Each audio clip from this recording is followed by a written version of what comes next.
Komando!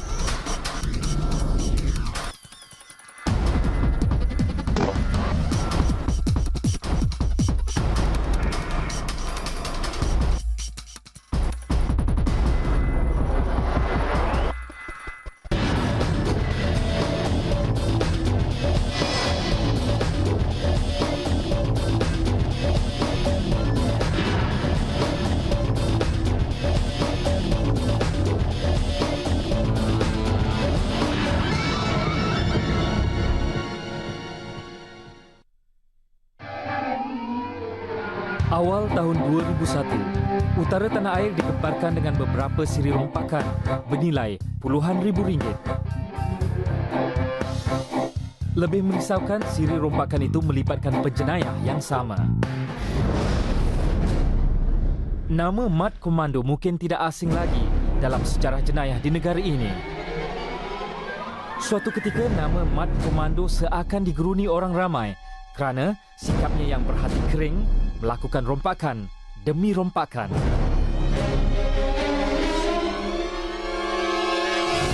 Ahmad Mat Arsyad atau lebih dikenali sebagai Mat Komando berasal dari kampung Selengkuh Yan, Kedah dan dibesarkan di kalangan 8 adik-beradik.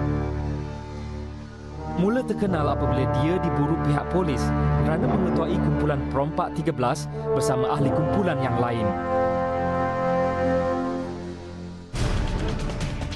Mat Komando dianggap berbahaya oleh pihak polis kerana sering melakukan rompakan menggunakan senjata api bagi mengugut mangsa. Setiap rompakannya lebih tertumpu di bahagian utara negara termasuk Kedah dan Pulau Pinang.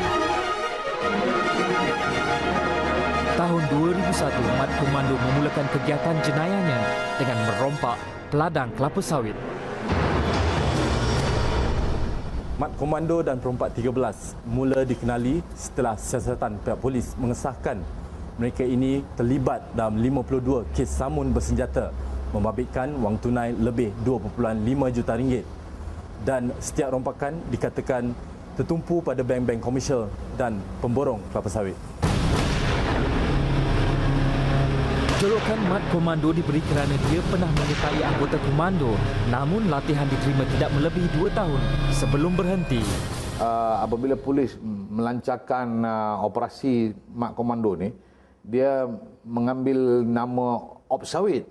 Op Sawit. Jadi saya pun mula tak apa faham apa dia Op Sawit ni, tapi rupanya Op Sawit ni sebab dia bermula dengan suka merompak orang-orang yang mengusahakan ladang sawit ni, hasil dia ke ataupun dia punya pendapatan dia orang ni.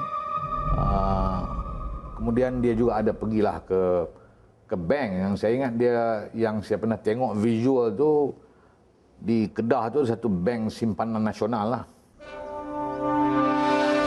Awal Januari 2002, Mat Komando terlupa pihak polis sedang memburunya.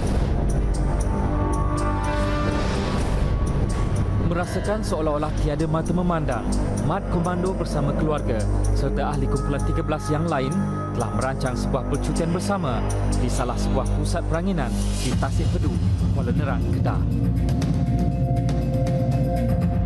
Keadaan sunyi serta tiada gangguan menyebabkan Mat Komando memilih kawasan ini sebagai tempat melancong.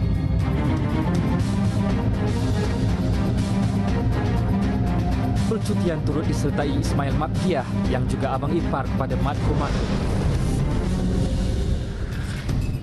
Difahamkan ketika di sana, dia telah menempah beberapa bilik berbentuk chalet untuk menginap. Turut menemani Mat Komando, isteri dan anaknya.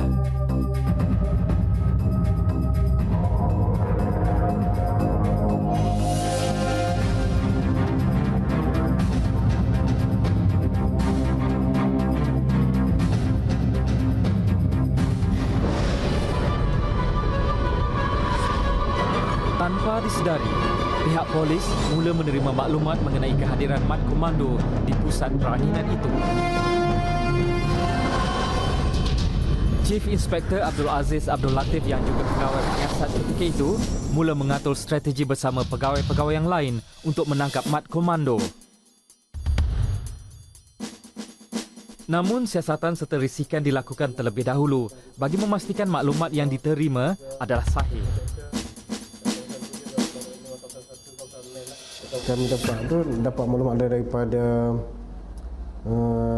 staf yang dipedulik. Terpedulik begitu nampak macam kelibat dia dekat di Tasik Bedu. Lepas tu kami pun hantar orang dalam 2-3 hari juga. Kami cek bilik, checking semua sekali, checking yang daftar masuk semua sekali.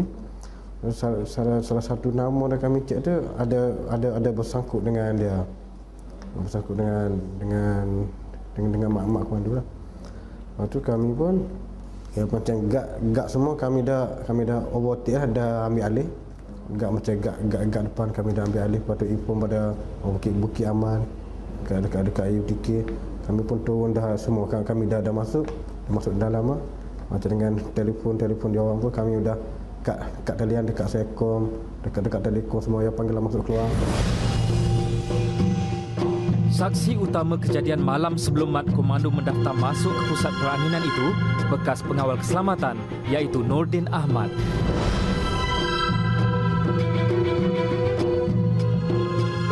Saya masuk shift kerja pukul 4 petang sampai pukul 12 malam. Waktu tu masa tu dia masuk lebih kurang dalam pukul 10.45 atau pukul 11 malam lah. Dia masuk pukul 10 atau 45 atau 11 malam dengan sebuah kereta Proton Wira kala hitam KBD kalau tak silap salah saya, bersama 4 orang lah. 4 orang, dia menanyakan kepada saya adakah tempat ni masih boleh check in ataupun tidak. Saya cakap dengan dia, kata di sini tak ada tutup, 24 jam on saja kan. Keadaan resort yang tidak ramai pengunjung ketika itu sekaligus membuatkan Mat Komando berasa selamat melindungi diri dari pihak polis.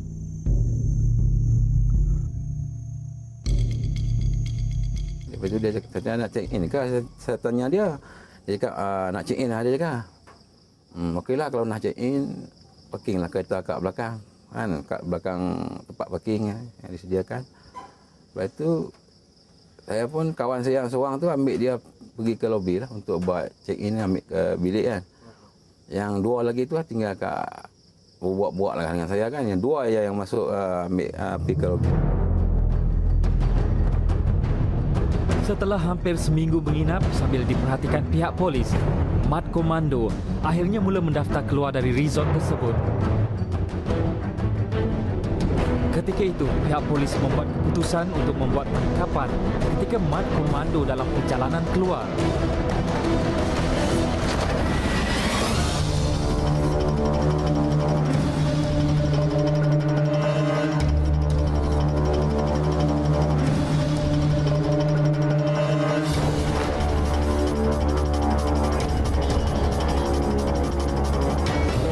Banyak selekor. Kami ikut pada jauh, memang tak bagi dia orang nampak lah. Sampai dekat selekor yang di Gunung Kerengga yang paling tinggi sekali tu. Lepas itu kami tengok hilang dia. Kami tengok macam Ismail Mat Piah seorang. Kami pun suruh dia pun memang memang dia nak turun, lepas tu dia masuk balik. Kami pun tembak balik lah. Dalam kejadian berbalas tembakan di Jalan Gubir Kuala Nerang itu, Mat Komando berjaya melarikan diri di kawasan hutan berdekatan dan membiarkan abang iparnya, Ismail Mat Piah, ditembak mati pihak polis kerana cuba menyerang. Pihak polis kemudian melancarkan gerakan mencari di sekitar hutan Pedu.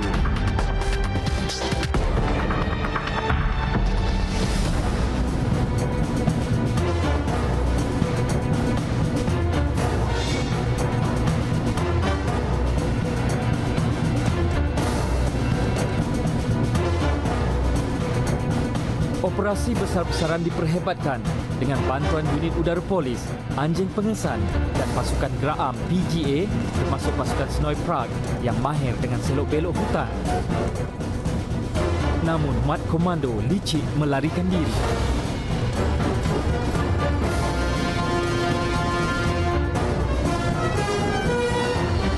Selagi ada air dan benda bergerak di dalam hutan, anggota komando boleh hidup. Itulah pegangan Mat Komando ketika melarikan diri ke hutan Pedu awal Januari 2002, menyebabkan pihak polis sukar mengesannya. Namun sejak itu, operasi mencari dilakukan dengan lebih agresif. Segala usaha untuk menangkap Mat Komando diteruskan, namun masih gagal menemuinya.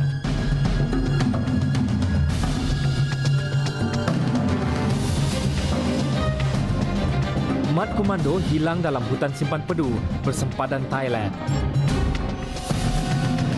Dia dikatakan sudah biasa dengan kawasan itu kerana pernah terlibat dalam operasi di situ semasa berkhidmat sebagai anggota komando tentera. Ada juga mengatakan, kononnya, Mat Komando mempunyai ilmu kebal sehingga kan tidak dapat ditangkap. Namun kebenaran itu masih menjadi tanda soal sehingga kini. Yang pasti, selepas melarikan diri di hutan pedu, Mat Komando mula berseorangan. Operasi polis bagi mengesan Mat Komando di hutan pedu pada awal tahun 2002 dihentikan selepas kira-kira 10 hari Mat Komando tidak dapat dikesan.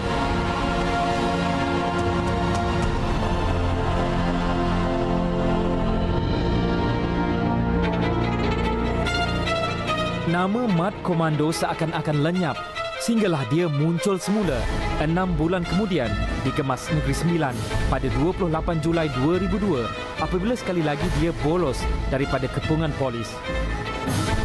Dalam operasi itu, polis menemui sepucuk pistol Smith & Wesson, 6 butir peluru, sebilah parang dan 4 kad pengenalan termasuk milik Mat Komando.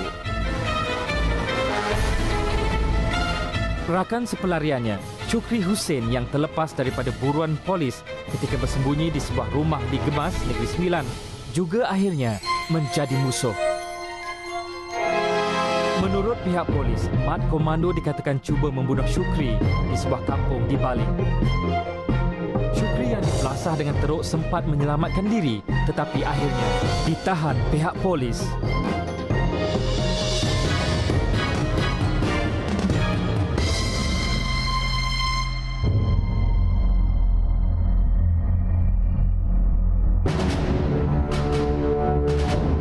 Ogos 2002, pihak polis percaya menahan 5 orang yang dipercayai anggota kumpulan 13 di Sungai Petani, Kedah. Mereka ditahan atas tuduhan cuba melindungi Mat Komando.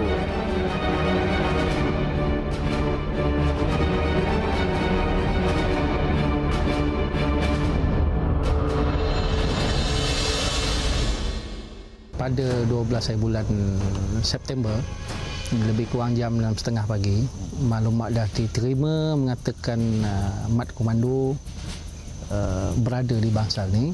Jadi pasukan polis telah menjalankan serbuan dalam bangsal ni. Sebelum itu telah memperkenalkan diri sebagai anggota polis. Kemudian semasa menyebut perkataan itu, Mat Komando pun membalaskan tembakan. Setelah 255 hari, akhirnya pihak polis berjaya mengesan Mat Komando di Kampung Hujung Ketun, Pendang, Kedah.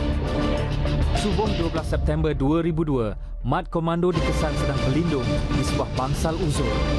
Kawasan itu agak terpencil dan dikelilingi semak samun. Sekumpulan anggota polis mula mengatur gerakan untuk menangkap Mat Komando.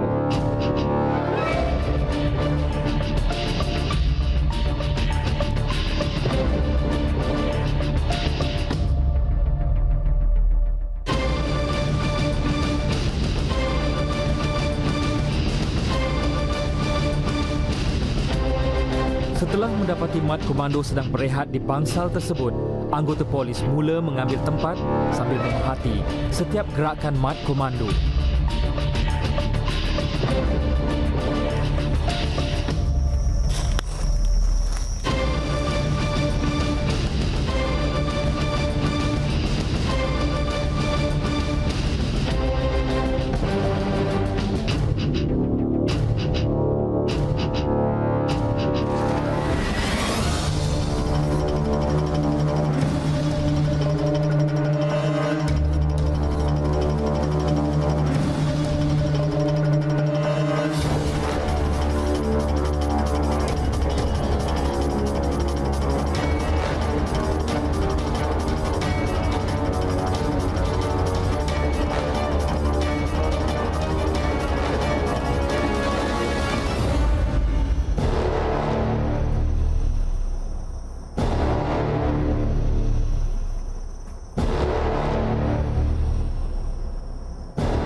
akhirnya tumpas setelah terkena 2 tembakan.